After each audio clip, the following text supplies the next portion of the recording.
Bonsoir, Kalispera.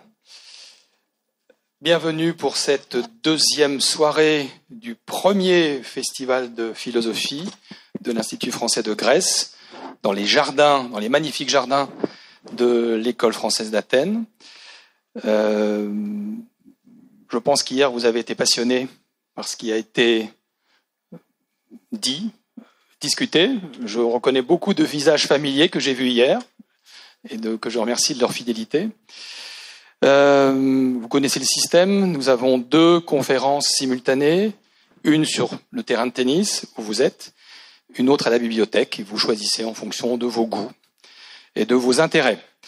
Nous commençons aujourd'hui par la première table ronde qui sera animée par Christina Galanopoulou de AMBA, du groupe LIFO, avec Maya Mazoret. Je crois qu'un certain nombre d'entre nous ont été très frappés par la conférence d'hier soir, et par Belinda Cannon, et qui vont traiter le thème de la fidélité, éthique de la fidélité, esthétique de l'infidélité.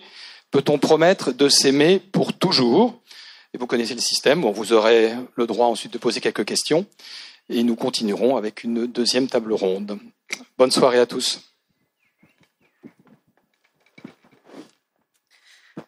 Kalispera, bonsoir. Merci d'être avec nous ce soir également. Nous avons un cliché, un thème qui est assez cliché, mais tout aussi intéressant. Il s'agit de l'éthique de la fidélité et l'esthétique de l'infidélité. Et dans quelle mesure aujourd'hui il est facile d'avoir des relations durables. Pourquoi les couples sont-ils confrontés à ce genre de problème? C'est quelque chose qui est tellement difficile de rester fidèle dans une relation monogame. Est-ce un rêve illusoire de se jurer fidélité pour toujours? Pourquoi les gens rient-ils? Ou sont-ils cyniques et ne pensent pas à ce genre, ne croient pas en ce genre de relation? J'ai avec moi sur ce panel 2 intervenantes distinguées du journalisme français, des lettres françaises et de l'art français. Maya Mazoret, journaliste, chroniqueuse, peintre, et Belinda Cannon, auteure. Ces 2 femmes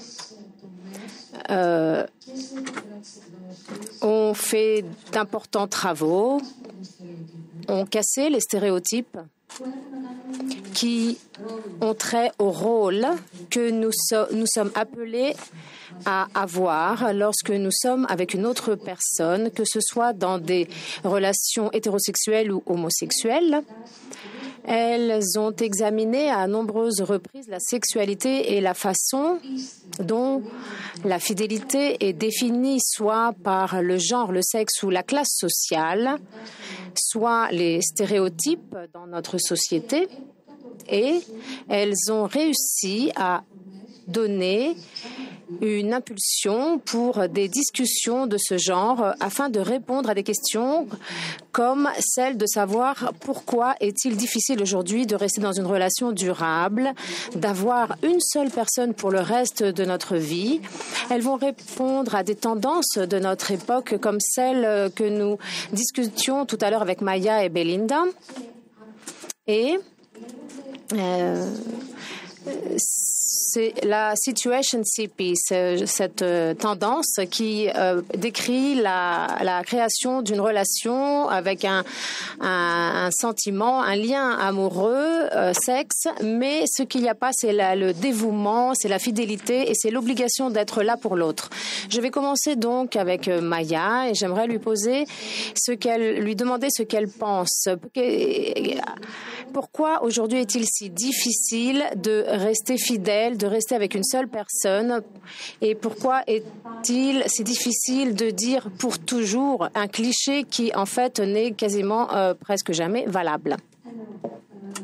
Je commence par une petite précision. Ce mot, situationship, que vient de prononcer notre modératrice, je l'ai entendu pour la première fois il y a 5 minutes, juste avant de commencer cette conférence. Et je trouve ça extrêmement parlant parce que les nouveaux modes d'engagement ou de non-engagement émotionnel, sexuel, amoureux vont tellement vite que même moi, qui suis experte de ce genre de sujet, j'ignorais complètement que le situationship existe. Donc, je vais préciser un petit peu ce que j'ai trouvé sur Internet juste avant de vous parler sur la question. Donc là, il s'agit de deux personnes qui commencent à avoir des relations sexuelles, qui font plein de choses ensemble, qui vont à des rendez-vous et qui décident de ne pas se définir comme étant en couple. Alors, ce qui est intéressant, c'est ce que ça dit sur nos engagements en général, en dehors de cette nouvelle situation. Ça veut dire que par défaut, nous, quand on commence à coucher avec quelqu'un, quand on commence à avoir des rendez-vous avec quelqu'un, à faire des dîners, à aller au cinéma, à venir ici ce soir, alors assez rapidement, on rentre en couple. Mais effectivement, ce n'est pas du tout obligatoire. Et en fait, cette espèce d'obligation de se mettre en couple, elle a été théorisée par des personnes qui s'intéressent au polyamour, c'est-à-dire au fait d'avoir plusieurs relations consenties et simultanées, comme étant un escalator, un espèce d'ascenseur relationnel. C'est-à-dire que même si on n'a pas forcément envie de s'engager avec quelqu'un, le fait de commencer à se voir fait que certaines choses sont attendues. Et finalement, on n'a jamais pris ces décisions. Et peut-être qu'après quelques mois, on va habiter ensemble parce que peut-être que c'est plus pratique. Et puis finalement, on va se présenter la famille, on va se présenter les amis, et puis allez, ça se fait, donc on va se marier, on va faire des enfants. Mais des fois, on est complètement embarqué dans cette espèce de logique de la relation sans l'avoir réellement décidé. Alors là, je découvre donc ce soir l'existence des situationships où on décide de ne pas s'engager sur cet ascenseur relationnel. Et je trouve ça plutôt chouette de pouvoir donner aux personnes un mot pour décrire une espèce de prudence dans le fait de s'engager avec quelqu'un. Alors ensuite, le lien avec la fidélité dans le situationship, il ne me semble pas défini. On ne sait pas. Alors on imagine que si les gens ne sont pas en couple, du coup, par défaut, ils ne sont pas non plus engagés sur la monogamie. Mais il me semble qu'avec le situationship, on est plus sur l'engagement émotionnel que sur un engagement de possession sexuelle.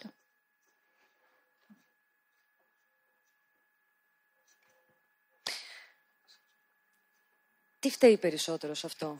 Et à qui la faute? Est-ce que c'est les médias sociaux? Qui est responsable de tout cela? Donc c'est la façon dont les relations sont présentées de la part de la presse mainstream. Est-ce que c'est dû aux exigences de notre vie aujourd'hui qui n'incluent pas une relation qui a besoin de temps, de travail, de dévouement et de la patience? Est-ce qu'on n'est plus patient? Est-ce que c'est une question de patience? On a perdu patience? Alors, je ne sais pas si c'est exactement le mot qui a été employé ou si c'est la traduction, mais là, j'ai relevé le mot « faute ». Il me semble, moi, absolument décorrélé de toute moralité, l'idée qu'il devrait y avoir de la possession sexuelle dans un couple.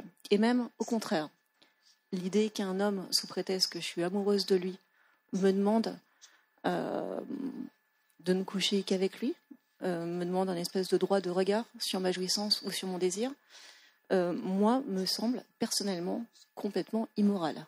Parce que c'est mon corps, parce que c'est mes désirs, et je ne vois pas pourquoi un homme pourrait avoir ce désir sur moi. Je soupçonne que Belinda est d'accord avec moi, mais je ne suis pas sûre. Θέλω να ακούσω την άποψή σας. Είναι πολύ ενδιαφέρον αυτό που λέει. Oui, moi j'ai presque envie de renverser la question, de m'intéresser au couple plutôt qu'à ces expériences. J'ai le sentiment que toutes ces expériences, précisément, c'est-à-dire le polyamour, la situationship, etc., ce sont des expériences qui sont plus ou moins vouées à rester cantonnées à une période de la vie qui est la jeunesse. Généralement, là, quelqu'un sort et me dit « Mais non, moi, j'ai 60 ans, je suis toujours polyamoureux. » Bon, certainement. Mais disons que ça n'est pas le régime général de nos vies. Et donc, moi, je veux bien réfléchir à tout ça, même au polyamour, mais ça m'intéresse moins à penser que, au contraire, de réfléchir au fait que nous avons envie de former des couples et nous les formons, Et c'est là que commencent les problèmes, en fait. Les vrais problèmes, c'est on forme un couple et après. Et là, voilà. Donc, si vous voulez bien, moi, je veux bien me poser la question de la fidélité, de pourquoi ou pas la fidélité. Je vous avertis tout de suite que je n'ai pas de réponse très assurée sur ces questions, mais en tout cas, je préfère le penser dans ce sens, vous voyez, parce qu'il me semble que finalement, là, si je faisais un petit sondage, je suis sûre que vous êtes très, très nombreux à être en couple. Et parce que c'est comme ça. Je ne sais pas si le couple est une bonne option dans la vie, mais je vois bien, y compris pour moi, je vois bien qu'on a envie de former des couples et on les forme. Et après, les ennuis commencent. Voilà. Donc, et le premier ennui, c'est en effet cette question de la fidélité. Alors, Maya a dit que personne n'a droit de regard sur sa jouissance et sur ses activités sexuelles, ce qui est théoriquement vrai, mais qui est humainement plus compliqué, parce qu'il y a quelque chose qui s'appelle la jalousie. Et ce sentiment de possessivité, si j'y réfléchis comme ça théoriquement, je trouve ça pas bien. Maintenant, dans la réalité de nos vies, est-ce qu'on arrive à échapper au désir momentané que l'autre soit tout à fait exclusivement tourné vers nous, et est-ce qu'on peut s'empêcher de souffrir quand l'autre mène des vies multiples ou fait des expériences de plusieurs amours? Donc vous voyez, il y a ce qu'on peut se dire, il me semble, il y a la théorie, et dans la théorie, la jalousie, c'est pas bien. C'est pas bien. Mais dans la pratique, elle nous traverse. Alors qu'est-ce qu'on fait? Et c'est là que à mon avis, c'est ça qui est plus intéressant à penser plutôt que les situations expérimentales. Mireille. Fatalement, j'en arrive à la question suivante. Nous, souvent, on voit des couples qui sont en couple, donc des personnes pendant des années, qui ont une bonne relation amicale, de bons compagnons, mais après les enfants arrivent, après les responsabilités arrivent, et après toutes ces années ensemble, cette première flamme qui existe dans les premiers temps se perd, donc petite flamme qui existe peut-être les 2 premières années, mais le couple ne veut pas se séparer parce que ce sont des compagnons dans la vie, ils sont devenus amis aussi, mais il n'y a plus, si vous voulez, ce désir amoureux. Et souvent, on entend ces personnes dire « mais moi je l'aime » ou « je l'aime, si c'est une femme, je veux être avec lui ou avec elle, mais je veux conserver et maintenir cette vivacité, ce désir dans ma vie amoureuse, un désir qui n'existe plus parce qu'on se connaît trop bien. Je connais tout de lui, c'est comme un frère, une sœur, c'est comme si j'étais dans le même lit avec mon frère ou ma sœur. Et là, donc, on a un autre élément qui arrive, la question difficile, la question épineuse de l'honnêteté, la franchise. C'est-à-dire qu'on aime quelqu'un beaucoup, on veut être avec lui, partager les mêmes responsabilités, la même maison, mais en fait, on ne peut pas avoir cette petite flamme avec lui, ce petit désir, cette petite flamme. Alors, que fait-on?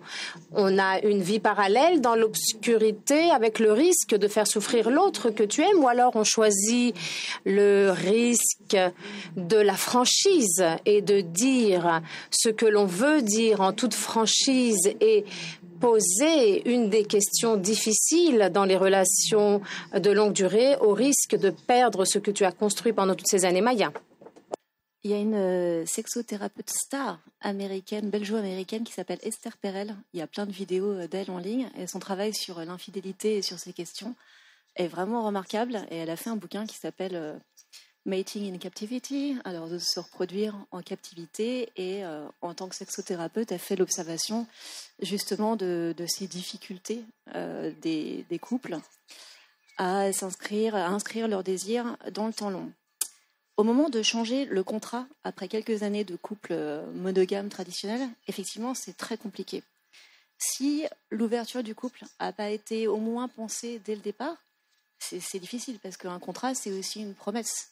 Et d'un seul coup, quand on dit qu'on n'est plus d'accord avec un engagement, alors on peut légitimement se demander quelle est la valeur d'un engagement. Aujourd'hui, de plus en plus de couples décident, du coup, soit de rester dans un flou artistique, alors ça, c'est la grande spécialité française, On n'a jamais en fait cette espèce de conversation que les Américains vont avoir au bout de quelques semaines ou quelques rendez-vous, de se dire voilà, est-ce qu'on est monogame ou est-ce qu'on n'est pas. En France, on préfère penser qu'on l'est au bout d'un moment, par exemple quand on arrête d'utiliser le préservatif. Mais on n'a jamais vraiment eu la conversation, donc il y a toujours un petit peu une porte ouverte vers autre chose. Donc c'est plus facile, idéalement, soit de ne pas avoir la conversation si on veut la changer plus tard, soit dès le départ de s'être dit peut-être qu'un jour cette situation adviendra, parce qu'on voit bien que statistiquement parlant, elle va advenir au moins 9 fois sur 10. Donc ce serait intéressant de savoir comment se protéger d'un danger dont on est quasiment sûr qui va à un moment atteindre notre couple. Et on peut aussi décider, quand on se met en couple avec quelqu'un, parce que c'est vrai, on a envie de se mettre en couple, que tous les ans ou tous les 2 ans, on va avoir une conversation sur ce sujet-là. Et dans ce cas-là, on n'a pas la conversation en temps de crise. On l'a à un moment où tout va bien, en prenant un verre de vin comme ce soir, et on se dit, voilà, comment tu te sens par rapport à la monogamie ? Est-ce que tu as encore envie d'être fidèle ? Est-ce que tu ressentirais de la jalousie ? Parce qu'on peut être très jaloux au début, mais pas forcément à la fin. On peut aussi ne pas être jaloux du tout. Et donc il y a des solutions en fait pour affronter ce genre de problème. On n'en est pas forcément victime. Et la jalousie, c'est pas forcément une émotion qu'il faut forcément naturaliser. La souffrance, c'est aussi quelque chose qu'on se fait à nous-mêmes à ce moment-là, parce qu'on a des attentes qui n'étaient pas conformes à la réalité de ce qu'on peut demander à quelqu'un. C'est très dur de demander à quelqu'un de nous désirer pour toujours. C'est très dur de se demander à soi-même d'avoir envie de la même chose pour toujours. Jamais on fera la même chose avec nos loisirs ou avec la nourriture. Jamais on aura envie de manger le même plat tous les jours. Et c'est très bizarre qu'on se demande d'avoir envie de faire l'amour avec la même personne pour le restant de nos jours. Et sur la familiarité, je suis obligée de vous dire que l'experte, c'est Belinda qui a un avis remarquable sur les questions. Non, mon avis, l'avis à quoi pense Maya, c'est que je joue avec ce mot, vous l'avez employé tout à l'heure, je crois, de familiarité. C'est-à-dire que ce qui se passe dans un couple, généralement, c'est qu'on devient familier. Mais dans familier, vous entendez famille. On ne couche pas dans la famille. Et donc, le problème du couple, c'est vraiment de réussir à défamiliariser celle avec qui on vit, avec qui qu'on voit tous les jours. Ça marche pour toutes sortes de choses. Pour l'émerveillement, qui est un autre de mes dadas, si on veut avoir un regard émerveillé sur le monde, on est obligé, on doit en passer par la défamiliarisation de ce qu'on voit, parce que sinon on s'ennuie, parce que sinon on ne voit pas d'ailleurs, tout simplement. Et l'autre, c'est aussi quelqu'un qu'il faudrait réussir à défamiliariser pour pouvoir continuer à le désirer. Si vous permettez que je déplace à nouveau un peu le sujet, tout à l'heure, vous disiez, Christina, aujourd'hui. Moi, je crois que la seule nouveauté d'aujourd'hui, c'est peut-être, et encore, mais c'est peut-être cette question d'en parler ou pas. C'est cette question de la sincérité. Parce que pour le reste, je vous signale que toutes les législations qui concernent l'adultère remontent quasiment à l'Antiquité. C'est-à-dire, il y a toujours eu adultère. Et qu'est-ce que c'est l'adultère ? Alors, c'est différentes choses. Mais l'adultère, qu'on méprise trop, finalement, l'adultère, c'est la situation dans laquelle, justement, on va chercher ailleurs que dans le couple qu'on a construit. On va chercher ailleurs ce renouvellement, cette défamiliarisation. On va chercher ailleurs l'amour vif qu'on n'a peut-être plus, le désir incandescent qu'on n'a plus dans le couple. Donc le problème de l'adultère, il traverse toutes les sociétés, toutes nos sociétés. Et on y répond de différentes façons. Alors le problème de l'adultère, c'est aussi bien sûr le drame de l'adultère dans les sociétés plus anciennes, c'était les enfants. L'adultère compromettait tout simplement la rectitude de la lignée. S'il y a adultère, on ne sait plus de qui sont les enfants. Je me permets de vous dire quand même qu'il n'y a pas si longtemps, il y a quelques jours, je discutais avec un psychanalyste qui me confirmait ce que j'avais souvent entendu dire, qu'en France, aujourd'hui, 1 enfant sur 3 n'est pas du père déclaré. 1 enfant sur 3. Et alors, je vous le dis pour la France, je ne crois pas que les Français soient particulièrement plus légers que d'autres, mais je crois que c'est comme ça. Ça a toujours été comme ça. C'est-à-dire les femmes ont toujours fait des enfants ailleurs que dans le couple. Donc, vous voyez, ces questions-là, elles ne sont pas du tout nouvelles. Et donc aujourd'hui, la question nouvelle, c'est est-ce qu'on le dit ou pas? Comment on négocie cette nécessité très très ancienne d'aller voir ailleurs? Parce que penser, j'aime beaucoup le mythe de Tristan et Iseut parce qu'il nous raconte des tas de choses vraiment très intéressantes sur le couple et surtout sur nos représentations du couple. Tristan et Iseut, c'est le mythe de l'amour éternel. Et comme je le disais peut-être hier, je crois à l'amour éternel dans Tristan et Iseut. On oublie juste un petit détail, c'est qu'il faut un filtre magique pour que cet amour soit éternel. Tristan et Iseut s'aiment indéfiniment et toujours avec la même fougue parce qu'ils ont bu un filtre magique, pas parce que l'amour est éternel. Fin de parenthèse. Pourquoi c'est intéressant Tristan et Iseut? Parce que même si ça n'est pas le sujet central, c'est quand même déjà une histoire d'adultère. C'est-à-dire que Iseut est promise au roi Marc, qu'elle est censée aller épouser, et chemin faisant, il y a un problème, elle boit le filtre que sa mère avait préparé pour elle et Marc, pour qu'ils forment un couple heureux. Pas de chance, c'est elle et Tristan qui boivent le filtre, et donc c'est eux qui tombent amoureux. Alors, l'histoire du roi Marc, elle n'est pas si importante dans le mythe, parce que s'il n'y avait pas eu le roi Marc, il n'y aurait pas de péripéties. Vous savez, quand on raconte une histoire, il faut qu'il y ait des péripéties, et ici, le mari, c'est la péripétie qui fait progresser le récit, je dirais. Mais n'empêche que dans cette première histoire, grande histoire d'amour, il y a déjà une histoire d'adultère. Et donc ça, vous voyez, c'est une très vieille histoire. Alors, comme j'avais prévenu que je n'avais aucune réponse à rien, je me contente de reposer la question. Moi, j'aime beaucoup parler avec Maya parce que pour Maya, c'est plus simple. Et merci tu as des solutions plus simples et claires que moi. Alors, cette négociation de chaque régulière à avoir, etc., je trouve que c'est enviable. Non, mais c'est enviable. Mais parce que tu es une poétesse et moi je suis une praticienne, je fais de la logistique des sentiments. Non, mais c'est vrai. Non, et c'est super que tu remettes en perspective historique ce qui nous arrive aujourd'hui. Parce qu'effectivement, en France, on a dépénalisé l'infidélité en 1975. Ça n'atteint plus à la moralité de quelqu'un depuis 2015. Donc si on trompe son mari en permanence, ce ne sera pas une question morale du tout. Alors ça, c'est quand même des spécificités légales. Et on se dit que par le passé, avant la contraception, avant l'avortement, enfin, ça a toujours existé, la contraception, l'avortement, mais de manière moins efficace qu'aujourd'hui, on se dit que malgré l'enjeu terrible qui pesait sur les femmes, malgré les grossesses, malgré l'ostracisation dont on pouvait être victime si on tombait enceinte, et jusqu'à aujourd'hui où il y a les tests de paternité, eh bien, la force du désir extra-conjugal a continué d'être tellement puissante que malgré les risques considérables qu'on prend, les femmes, elles sont allées quand même. Et je dis les femmes, parce que, bien sûr, quand on parle d'infidélité et de nouveauté, on regarde de l'infidélité, c'est généralement du corps des femmes qu'on parle. Parce que les hommes, ils avaient la prostitution. Et puis, coucher ailleurs ou violer ailleurs n'était pas du tout un problème, puisque ça ne laissait pas de traces. Donc, ce qui est nouveau, en fait, et ce qui parfois nous choque, c'est pas que l'infidélité existe, c'est que les femmes sont infidèles. Et puis, aujourd'hui, qu'elles puissent le dire à voix haute. D'ailleurs, moi, je déteste ce vocabulaire. Je ne l'emploie jamais. Ni infidélité, ni tromperie. Je trouve que c'est un vocabulaire qui est en lui-même périmé. Et ce n'est pas comme ça qu'il faut présenter les choses. Parce que là, alors pour le coup, c'est une présentation qui est entièrement morale et moralisante.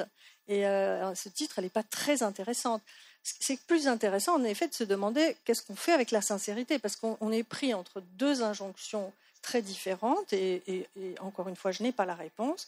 Soit on est sincère, c'est ce que tu préconises, soit on est sincère et on dit à l'autre, mais pourquoi on lui dit? On lui dit parce que, en vertu de morale qui fait qu'on ne voudrait pas faire à l'autre ce qu'on n'aimerait pas qu'il nous fasse.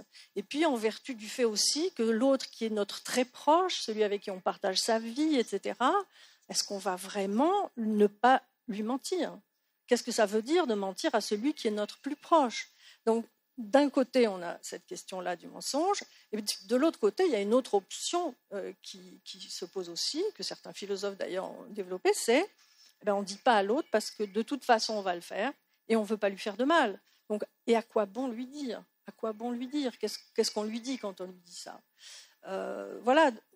je ne sais pas, moi. Vous voyez, c'est insoluble, ça. Pour moi, la question est insoluble de la nécessité de respecter l'autre dans cette espèce d'épreuve de vérité, ou bien de ne pas le blesser, puisque de toute façon, depuis l'origine des temps, les hommes et les femmes se trompent. J'aime pas le mot, mais vont voir ailleurs, vont maintenir ailleurs la flamme du désir. Mais il y a une gradation, forcément, entre tout dire et ne rien dire du tout, qui fait qu'on peut aussi décider si on dit rien et on le fait quand même. Dans ce cas-là, c'est de l'infidélité parce que c'est non consenti. Si on dit qu'on va le faire, mais on ne donne pas plus de détails et on vis-à-vis de son côté, et dans ce cas-là, on fait du couple libre. Si on se dit quasiment tout, et dans ce cas-là, on rentre dans le polyamour. Donc, la question de savoir qu'est-ce qu'on dit et de savoir aussi où on place le respect. Parce que moi, par exemple, par respect pour moi, je préfère qu'on me dise pas grand-chose et j'aime bien ne pas savoir. C'est mon rapport à la vérité, j'aime bien l'opacité. Je trouve ça intéressant, je trouve ça mystérieux, j'aime bien la distance que ça crée dans un couple. Le fait de ne pas savoir si mon mari boit des coups avec des copains ou s'il est avec une autre personne. J'aime bien ça. Parce que quand il rentre, il est un petit peu étranger, il est un petit peu autre. Et je trouve ça érotique. Et il ressent la même chose pour moi et pour mes éventuelles péripéties. Et donc j'estime qu'il me respecte plus en m'en disant moins. Et ensuite, moi j'ai des personnes polyamoureuses parmi mes proches qui s'estiment plus respectées en sachant tout. Mais ensuite, en sachant tout, ça peut être juste savoir le prénom de la personne, ça peut être aussi savoir qu'est-ce que tu as fait comme relation sexuelle, dans quel endroit, est-ce que tu as eu un orgasme. Donc ça, c'est aussi des choses qu'on peut négocier. Et alors, bien sûr, ça complexifie tout. Ça, on est d'accord. Parce que déjà que c'est compliqué de trouver quelqu'un qu'on aime, qui nous aime, avec un désir qui fonctionne à peu près, avec une alchimie, des corps qui fonctionnent. Et ensuite, maintenant, il faut aussi s'arranger sur ce qu'on se dit, ce qu'on ne se dit pas, comment on place son respect. Et c'est sûr que ça ajoute une tonne de filtres dans la rencontre amoureuse. Mais finalement, l'amour, ça a toujours été un défi, ça a toujours été un challenge. Alors le fait que ce soit plus compliqué, moi, me dérange pas plus que ça. Et en tout cas, je me sens prête à relever le défi.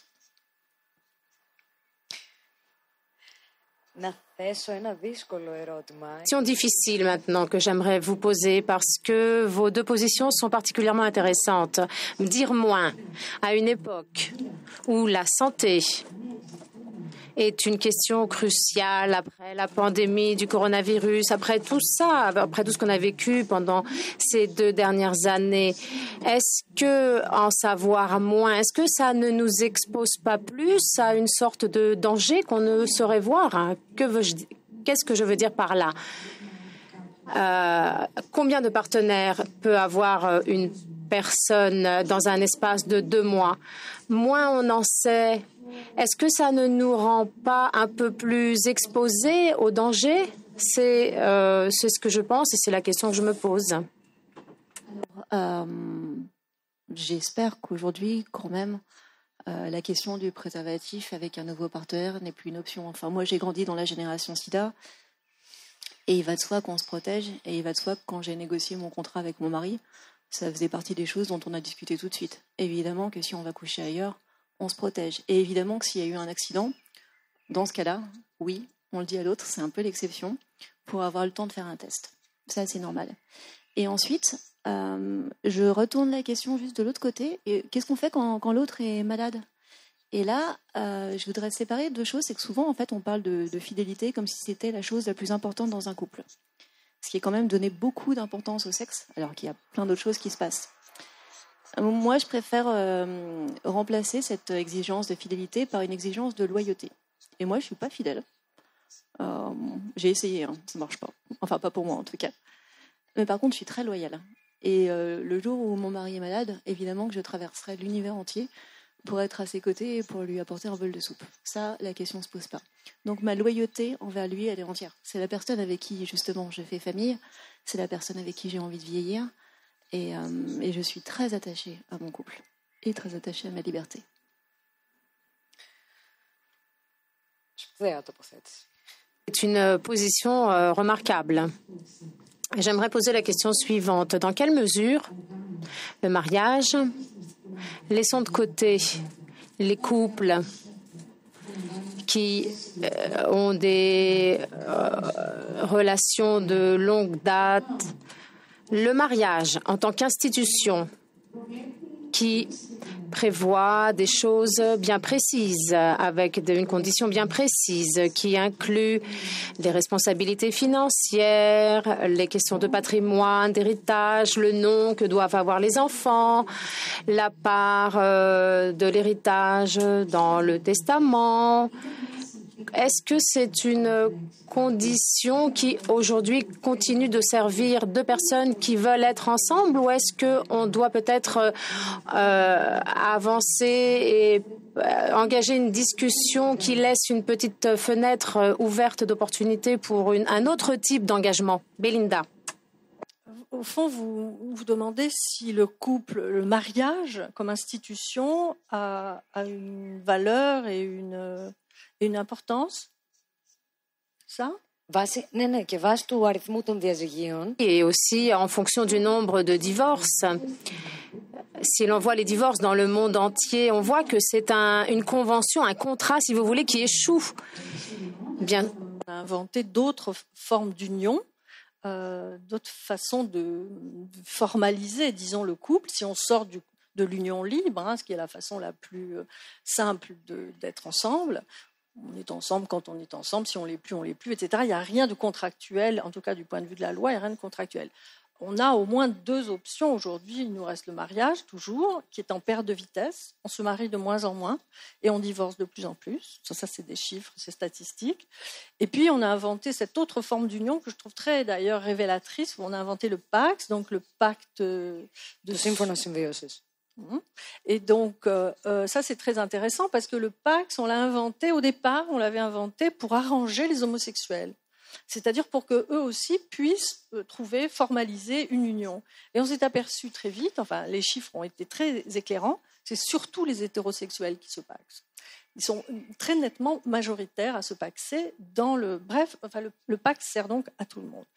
Et c'est intéressant parce que le Pax, c'est quoi? Le Pax inscrit dans sa nature même la possibilité de défaire beaucoup plus facilement l'union que le mariage. Au fond, ça offre exactement à peu près les mêmes avantages et inconvénients que le mariage, mais en revanche, on peut se paxer en allant juste dans un commissariat. En tout cas, à Paris, c'est comme ça. On va dans un commissariat devant un officier de police et on peut signer un papier, on se paxe. Et pareillement, pour se dépaxer, et on peut le faire de façon unilatérale, on va et on se dépaxe. Donc le Pax, c'est vraiment une façon d'avoir dit que les unions n'étaient plus pérennes, ne le seraient plus, et on a inventé une forme légale qui supprime le côté pérenne de l'union. Donc vous voyez que la société évolue d'un point de vue légal, elle évolue aussi en fonction de nos façons de faire couple, puisqu'elle invente des moyens de faire et défaire très vite les couples. Maintenant, vous voyez, depuis tout à l'heure, il y a quelque chose dont on ne parle jamais, mais qui est quand même intéressante, c'est une dimension que je dirais plus psychologique dans tout ça. Pourquoi on se marie? Ou pourquoi on se paxe? Qu'est-ce qu'on cherche? Pourquoi est-ce qu'on arrive à faire comme il y a des contrats parlés où tout est dit, annoncé ou pas? Vous savez, on est chacun construit psychologiquement, psychiquement de façon très différente et on ne peut pas tous répondre de la même façon et uniquement par la rationalité, parce que depuis tout à l'heure, on est dans la pure rationalité en réalité. Or, ce n'est pas comme ça qu'on est construit. On n'est pas des êtres uniquement rationnels. On est des êtres aussi, par exemple des êtres jaloux.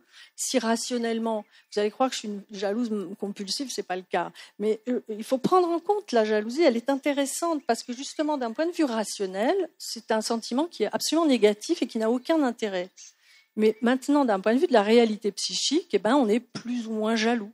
Et on a beau se dire que ça n'est pas raisonnable et que c'est pas bien et que c'est même compliqué, on est jaloux. Donc, si vous voulez, on ne peut pas parler tout le temps du mariage, de l'union, du couple, du désir, comme si nous étions des êtres entièrement rationnels. Nous sommes des êtres tout à fait irrationnels aussi, simultanément, et on est bien obligé de négocier avec cette dimension-là de notre psyché. Je n'ai pas tout à fait répondu à votre question. Je pense que le mariage va disparaître de nos institutions. Si c'est ça votre question, mais c'est une pure hypothèse. Je suis d'accord avec le fait qu'on... Περισσότεροι από εμάς το πιστεύουν αυτό. Et je pense que beaucoup d'entre nous pensent ça. Je rebondis juste sur ce que disait Belinda. Évidemment qu'on n'est pas complètement rationnel, et tant mieux d'ailleurs. Ensuite, alors moi je suis vraiment très très très peu jalouse. Je suis quasiment désolée de dire ça, mais c'est vraiment un sentiment que j'ai jamais ressenti de ma vie. Donc je ressens pas non plus l'inverse de la jalousie qui est la compersion, c'est-à-dire de la joie à l'idée que mon mari me trompe. C'est juste que je suis pas câblée comme ça et j'ai pas peur d'être abandonnée et je suis pas jalouse. Là, je suis en train de complètement oublier ce que je voulais dire après. Non, c'est sur la rationalité.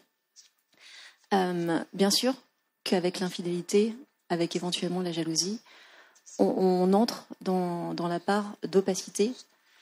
Et souvent, quand on parle d'infidélité, cette opacité, on la projette sur l'autre. On se dit, mais finalement, cette personne, je la connaîtrai jamais vraiment.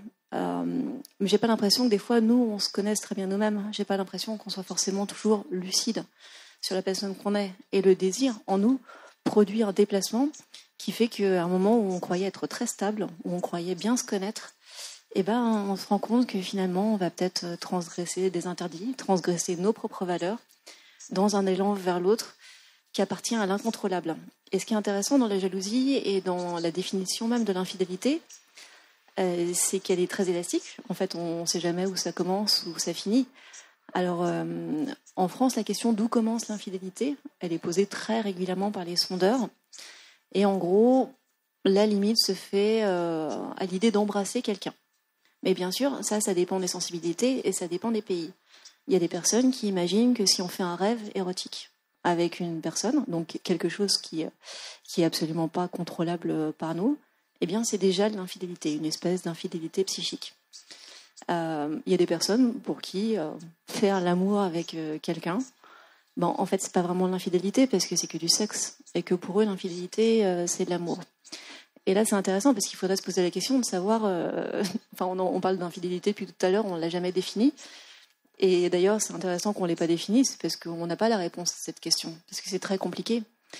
Il y a l'infidélité émotionnelle qui ne va pas toucher les hommes et les femmes de la même manière, parce qu'on n'a pas les mêmes ressentis par rapport à ça. Est-ce que vous allez être plus blessé par par un partenaire qui va coucher avec quelqu'un d'autre, ou par quelqu'un qui va tomber amoureux de quelqu'un d'autre ? Est-ce que vous allez être blessé parce que ça va être une infidélité financière ? Qu'est-ce qui se passe si votre conjoint ou votre conjointe ouvre un compte en banque et que vous n'êtes pas au courant ?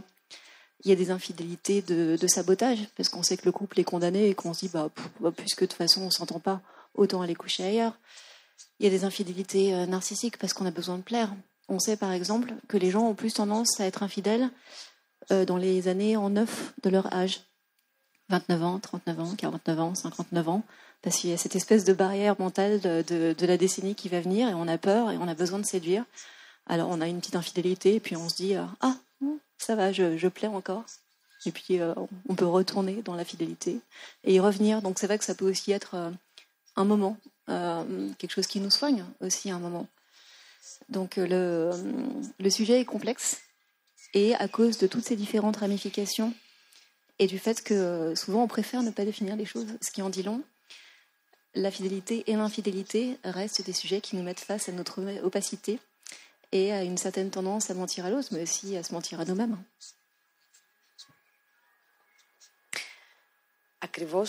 Exactement, et c'est parce que c'est, comme dit Maya, je voulais poser la question suivante. En Grèce, il est plus facile d'accuser une femme d'infidélité, alors que pour l'homme, au même moment, les hommes se targuent, si vous voulez, ils sont fiers. C'est un drapeau qu'on doit avoir dressé. L'homme, donc, est un malin lorsqu'il arrive à tromper sa femme, sa compagne, alors que pour la femme, si vous voulez, c'est comme une tâche. C'est quelque chose qu'elle peut traîner en fait sur elle. C'est quelque chose qui la stigmatise. Est-ce que c'est aussi valable en France? Parce qu'en Grèce, en tout cas, c'est valable. Cette différence entre les deux sexes. Je dirais que par rapport à la situation que vous décrivez, elle reste vraie en France. C'est-à-dire que un homme qui séduit, c'est un Don Juan, et une femme qui a des conquêtes multiples, c'est quand même un peu une salope. Donc ça reste vrai en tout cas pour les jeunes gens, je crois, ça reste vrai généralement. Ça n'est peut-être plus aussi caricatural que ce que vous semblez dire. Moi je dirais que c'est un résidu de l'inégalité, la vieille inégalité des sexes, des genres et des sexes dans la société. Ça me paraît moins fort, moins violent en France, mais il en reste quelque chose. Et si je peux rebondir là-dessus, il y a aussi une question de trajectoire individuelle. C'est-à-dire qu'on se rend compte dans les enquêtes qui sont faites sur notamment les jeunes gens que dans leurs premières années où ils découvrent l'amour et la sexualité, ils ont tendance à être très attachés à la fidélité. Peut-être parce qu'à un moment où ils sont encore en train de découvrir les choses, il y a une vulnérabilité qui fait qu'on a besoin de sécuriser la personne avec laquelle on est. Et puis on s'aperçoit que vers 25 ans, à la rupture du premier couple ou du deuxième déjà, eh bien on commence à mettre un petit peu de l'eau dans son vin. Et c'est intéressant de toujours se poser la question du temps long quand on parle de fidélité, parce que bien sûr qu'au moment où on se marie, au moment où on fait des enfants, on peut avoir un retour d'attrait pour la fidélité, parce que c'est un moment où on se dit il faut prendre la bonne décision et il faut qu'on soit vraiment sûr. Et puis finalement, à l'aube de la quarantaine ou de la cinquantaine, on se dit finalement, peut-être qu'on peut prendre un petit peu plus de permission que ce qu'on imaginait. Donc attention à toujours bien se rappeler qu'on est des trajectoires et que notre sexualité, c'est une trajectoire et que les opinions définitives, généralement, ne nous rendent pas service.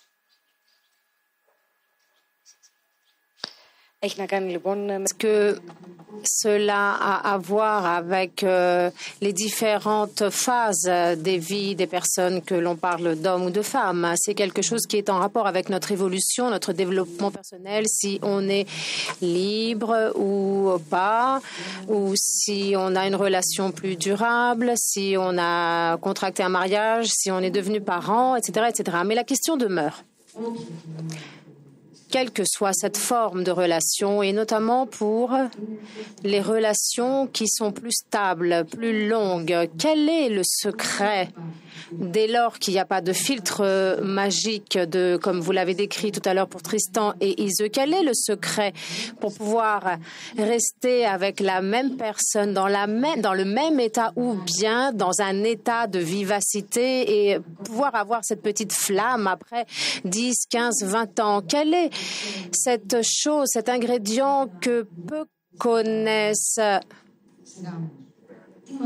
Qu'est-ce qui nous échappe en fait? Qu'est-ce qu'on oublie? Je reprends des éléments de ma conférence d'hier, donc je vais me répéter, pardon pour ceux qui sont là, mais je crois que le secret de la longévité, c'est simple, c'est de réussir à mettre de côté ou à ne pas se passionner pour la vie sensuelle. C'est-à-dire que puisqu'il y a deux types de temporalité dans l'amour, le couple, disons, qui a la temporalité longue de l'amour, on peut aimer quelqu'un toute sa vie. Et puis, il y a la temporalité beaucoup plus brève du désir qui s'estompe. Alors, s'il y a un secret pour que le désir ne s'estompe pas, je vous en prie, dites-le moi. Mais moi, je ne le connais pas. Je ne sais pas ce que c'est. Et je crois que c'est comme ça. Le désir finit par s'amenuiser. Alors après, il y a deux solutions. Soit on accepte ça et on préserve le couple dans son intégrité, soit on a un problème. Et on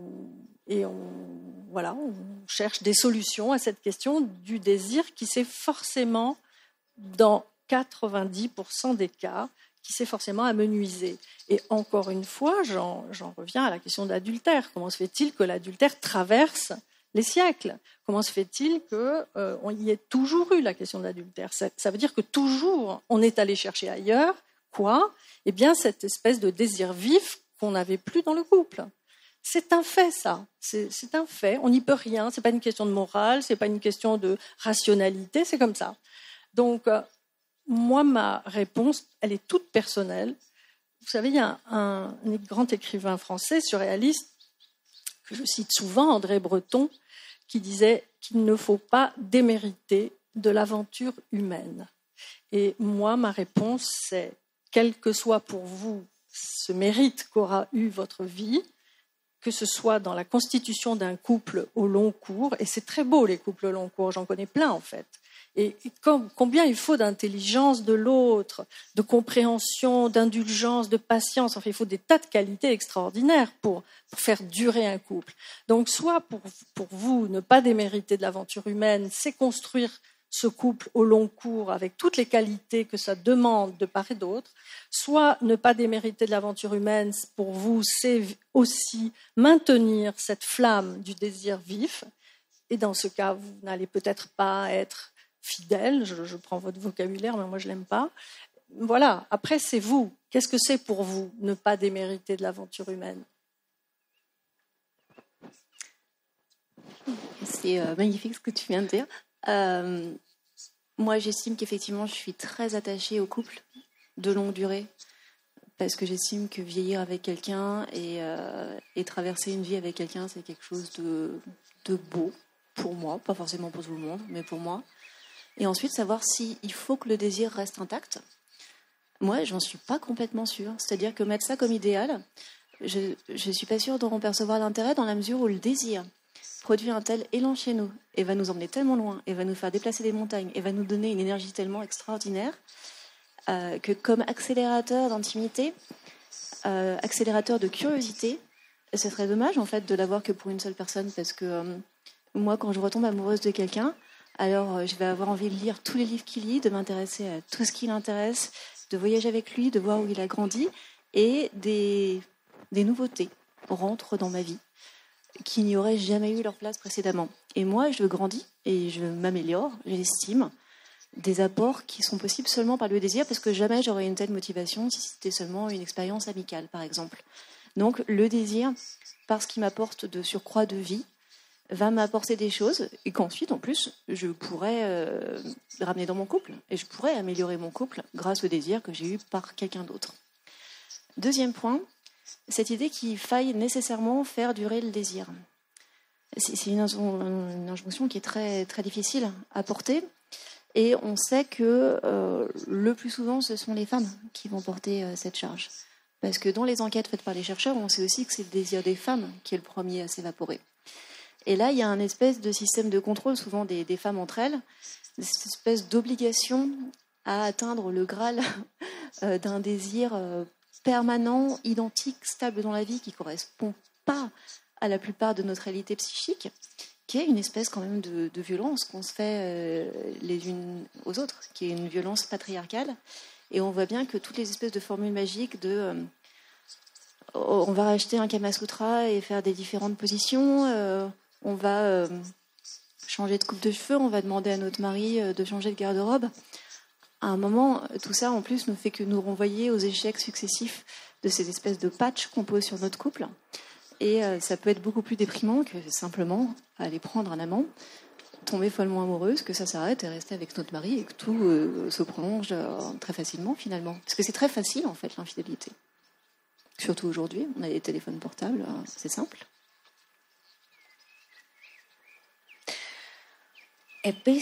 Et aussi, André Breton, puisque vous l'avez mentionné en tant que solution, il avait proposé il y a quelques années dans un de ses textes dont le titre était « Pourquoi tu vas te marier avec la mauvaise personne ?» Je crois que ce texte est axé sur les choix et sur la question de savoir dans quelle mesure nous ne reconnaissons pas et nous n'admettons pas tôt que nous avons fait un mauvais choix, et on essaye bec et ongle de changer cela et de se démentir. Et en tout état de cause, d'après ce que je comprends, d'après ce que vous dites toutes les deux, en fait, le secret, c'est quoi? C'est un peu de chance, c'est beaucoup de travail? C'est un peu ça, l'ingrédient? Mais encore une fois, il n'y a pas de secret d'abord. Et puis surtout, il y a la réalité psychique de chacun, et qui est absolument individuelle, personnelle, exclusivement individuelle. Et faire un mauvais choix, je ne sais pas très bien ce que ça veut dire, parce que ça peut être un choix très satisfaisant pour certaines parties de notre psychisme et puis pas pour d'autres. Pourquoi est-ce qu'on voit les gens autour de nous, par exemple, entrer dans des couples qui échouent et qui échouent toujours pour les mêmes raisons, qui font toujours le même mauvais choix d'objets, etc. Donc vous voyez, là, on entre dans des considérations personnelles absolument intimes et psychologiques. Il n'y a pas de loi, il n'y a pas de règles, on ne peut rien dire de général sur ce genre de questions parce qu'il n'y a que des trajectoires tout à fait individuelles, en fait, qui sont liées à notre histoire personnelle, à notre construction psychique, en fait. Et puis, on n'est pas toujours toute seule, pas toujours tout seul dans ces décisions. On sait par exemple que si nos amis ont tendance à trouver un homme ou une femme très charmante, on va être influencé par leur avis. C'est-à-dire qu'au moment de faire le choix d'un partenaire amoureux, sentimental, et bien sûr que les qualités qui sont à la mode à ce moment-là, et je ne dis pas à la mode dans un sens péjoratif du tout, les qualités qui sont valorisées à un moment de l'histoire humaine, qui peuvent changer avec le temps, vont bien sûr nous influencer. Le type de beauté à la mode à ce moment-là va nous influencer. Donc c'est vrai que souvent on reporte sur nous une terrible culpabilité par rapport à nos choix, en estimant qu'on a un libre arbitre absolu dans le choix de nos partenaires. Et on appartient à des systèmes, on appartient à quelque chose qui est plus vaste que nous, une espèce de grande tribu, de grande aventure et de grande culture. Et peut-être qu'il faudrait des fois qu'on se laisse un petit peu en paix, qu'on soit un petit peu indulgent envers nous-mêmes, et surtout par rapport à nos échecs et par rapport même aux mots qu'on emploie. Là, on n'arrête pas de parler de solutions.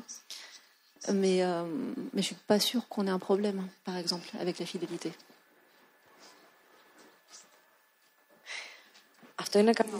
C'est bien.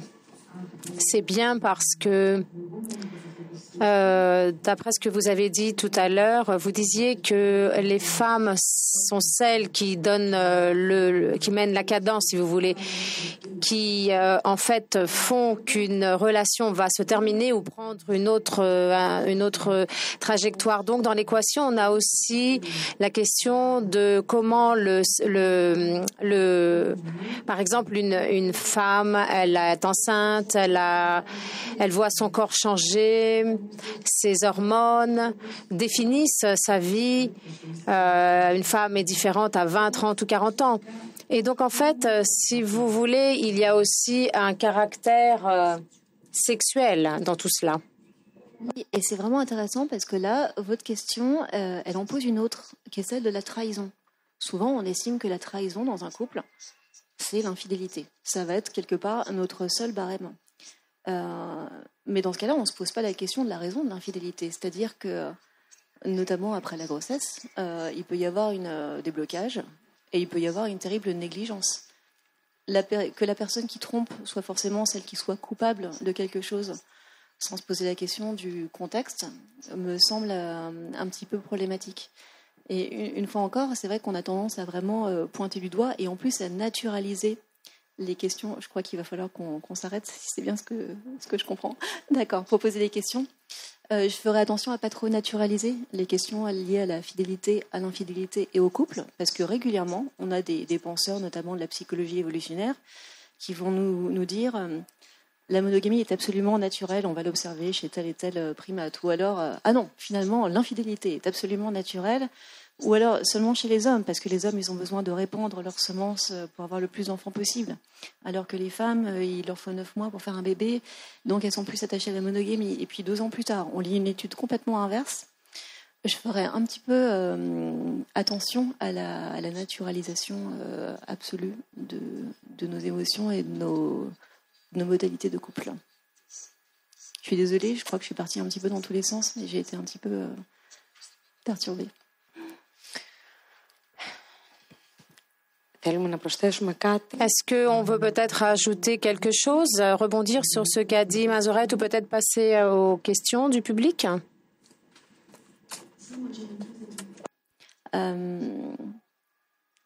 C'est un peu étrange, mais je vous recommande vraiment les livres de Belinda Cannon et notamment son petit éloge du désir.